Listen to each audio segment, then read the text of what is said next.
along comes Leviathan, which I just want to say thank you to the opening text on the screen.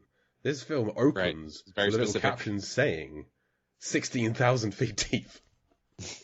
It's right. I don't have to do any work for this film. Like it opens with 16,000 feet deep, and then it just stays at that depth.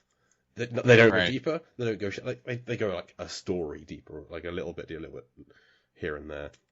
Mm-hmm. But for almost the entire film, up until like 10 minutes before the end, everything's at that depth, apart from a few cutaways to Miss Martin up on the surface.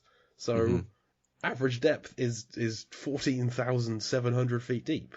Once again, my graph is in tatters.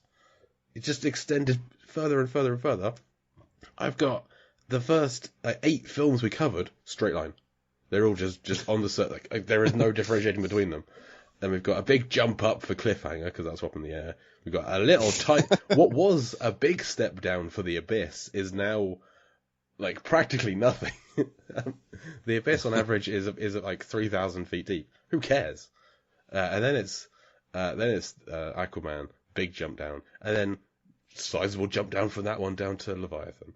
It's just insane. We need to, I think if we did The Core or Journey to the Center of the Earth, that's the two deeper films I can think of at this point. But who knows? Like, I didn't know how deep. I don't know what happens in Orca. I could go even deeper. I couldn't tell you. And in terms of blueness, you're right. It's about 20% blue, which is bluer than I thought. Because watching this, pretty much everything that takes place inside of the base, there's nary a blue thing to be seen. Daniel Stern wears a blue dressing gown at one point, and Peter Weller wears a blue hat. There's some blue things.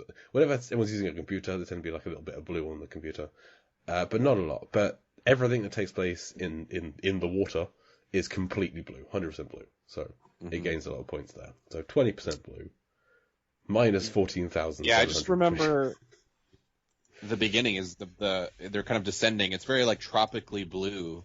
Yes. It's kind of the wrong feeling for what the movie is, but it was pretty.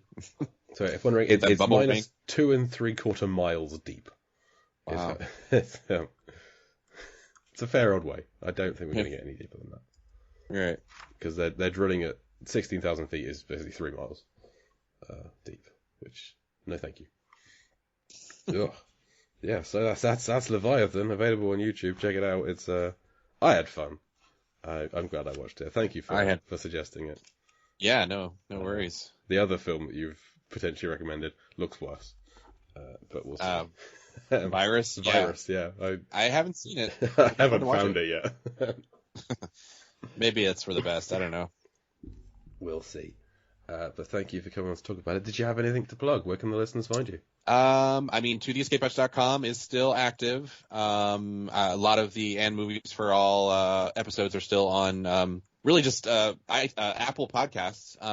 But the biggest like movie adjacent thing that I can be found doing these days is on Twitter at Zerbert, where I do Fear Better Films. I kind of start 3 movies and finish the one I like the best. I've got one lined up for this weekend. Horror edition, In the Earth, Peninsula, and something called, I'm actually blanking on the name of it because I've never really heard of it before. But it's on Shudder. Do you guys have Shudder? Okay. We do. I've had it in the past to watch. I had to do a podcast on Host, which was very good. And One Cut of the Dead. But I've used the free trial. I managed to get a free trial twice. No idea how I did that. But I did a free trial and I accidentally let it run past the 5 days. So I did that to watch VHS 94, which was good. It's something called Caveat. That's also on Shudder. See, I don't blame you for letting it run because there's a lot of great content on Shudder. I live in a house with somebody who hates any kind of horror films, so I never get a chance to watch it. So that's when you share one TV with somebody who's scared of everything. You just don't get to watch horror films. Right. But yeah, I think it had a decent rating on. I kind of go off Letterboxd these days. If anything's like 3 or higher, I figure it's like decent enough to watch. So I'll do that this weekend. And I just do that on Twitter. I would love to. I wouldn't say I would love to, but if I had to do another podcast, like start another podcast, I think I'd do a podcast based off of fear of better films, I would just, I would probably only do it monthly and just have a guest, start I watched the first 15 minutes of them, and it just started as a good way. There's so many movies, and if you start 3 and what's the best one, I literally am just like, am I missing out on watching this as opposed to watching something else? So I just kind of find the best one to watch and watch that. If it were a podcast, you'd have to do, like, the first episode would be, I've watched the first 50 minutes of these 3 films. Mm-hmm. And then the next one, you'd have to review the film that you'd watched the entirety of, and then the first 50 minutes of the next 3 films. Right. Or you'd alternate. Like, 3 hours, 50 minutes, then 1 full film. 3 50 minutes, 1 full film. Yeah. Could work. So you could do, like, 2 a month, 1 every 2 weeks. You know what I mean? Right. It would be fun figuring out the format because, I don't know, a guest could do their own 3 films, and I also just recently, for the first time, did this based off of movies I'd already seen. I did The Da Vinci Code. What is J.J. Abrams' like movie from 10 years ago? Super 8. Super 8. Super 8. And what was the last one? Oh, The Game. Okay. Which was, I had seen that, and I'm reading my own tweet. That's an odd film to just watch 15 minutes of. I feel like that's when you need to finish. Well, I think The Game did win, so I finished that first. And then I did actually I fell asleep in like the last 15 minutes of Super 8, so I need to finish that. And the Da Vinci Code was, fine. It was as enjoyable as I remember it, from whatever, 10 years ago or whatever, but have not seen Inferno. I probably will never see Inferno, but. What, Angels and Demons? Angels and Demons? I would rewatch Angels and Demons, actually. I think that's the one that I've seen, but I cannot remember a goddamn thing about it. So. Good. Okay. Well, so you can find you on Twitter at Zerbert is where listeners can track you down and keep an eye on podcast apps for the next decade or so in case Fear of Better Films makes its way on there. Keep your fingers crossed. Hold your breath, everyone. It'll be there any day now. I'll just do it on Twitter as a Twitter Spaces. How about that? There we go.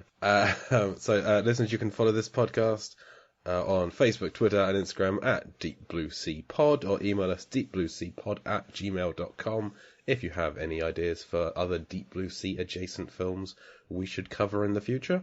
And you can read some of my writing over at lifeversusfilm.com, Life vs Film, where I'm trying to go through all of the films on the 1001 movies you must see before you die list.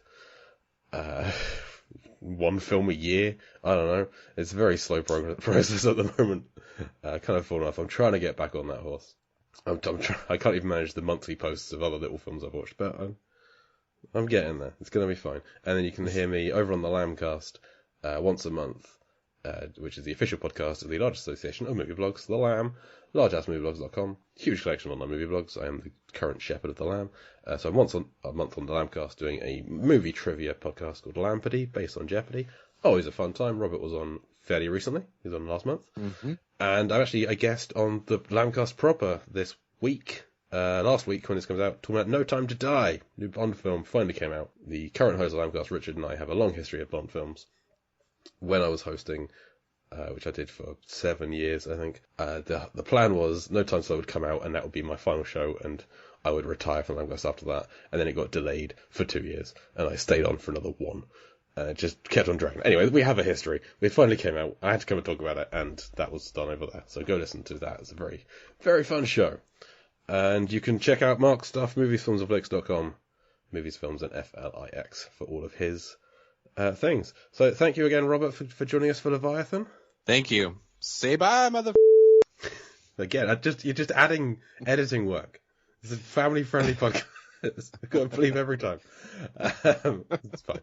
I am and next week we are sticking with Halloween theme as well, and going for what might be the least Deep Blue Sea adjacent film. We're going for The Descent. It's not aquatic, there's no sharks, but it takes place below surface level, and that's about all we got. So come back next week for The Descent, a film I've never seen, but I hear terrifying things about, so wonderful. But as for this week, I am Jake Lewis, and we'll Deep Blue Sea you next week.